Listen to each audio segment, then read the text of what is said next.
आखिर कैलाश पर्वत पर आज तक कोई चढ़ाई क्यों नहीं कर पाया? क्या है इसके पीछे का रहस्य? स्वागत है आप सभी का क्लासिक फैक्ट नॉलेज की दुनिया में। और आज की वीडियो में जानने की कोशिश करेंगे कि आखिरकार आज तक कोई कैलाश पर्वत पर चढ़ाई क्यों नहीं कर पाया।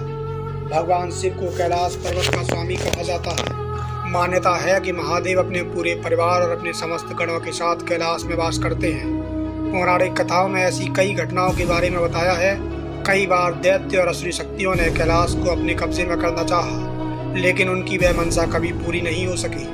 आज भी यह बात उतनी ही सच है जितनी पौराणिक काल में थी। भले ही दुनिया भर के पर्वतारोही एवरेस्ट को फतेह कर चुके हैं, लेकिन कोई आज तक कैलाश पर्वत पर चढ़ाई नहीं कर पाया है।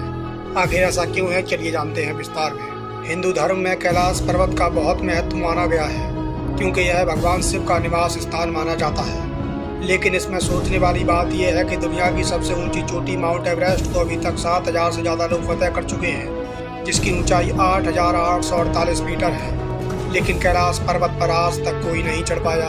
इसके पीछे की वजह क्या है? जबकि इसकी ऊंचाई एवरेस्ट से लगभग 2,000 मीटर कम यानी 6,638 मीटर है।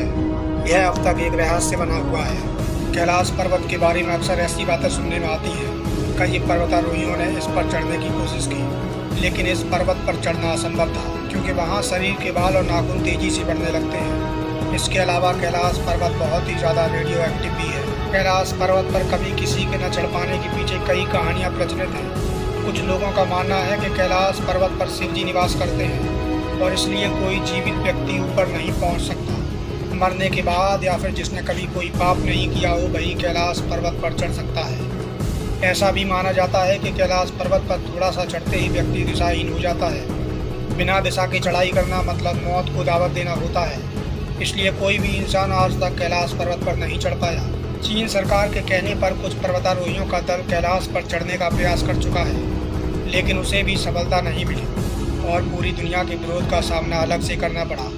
हारकर चीनी सरकार को इस चढ़ाई करने से रोक लगानी पड़ी। कहते हैं जो भी इस पहाड़ पर चढ़ने की कोशिश करता है वो आगे नहीं चढ़ पाता, उसका हृदय परिवर्तित हो जाता है।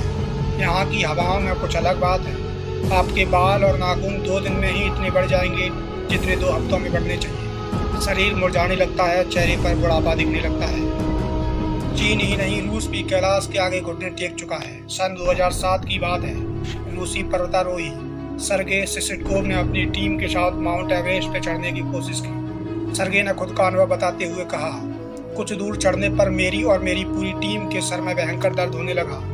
फिर हमारे पैरों ने जवाब दे दिया।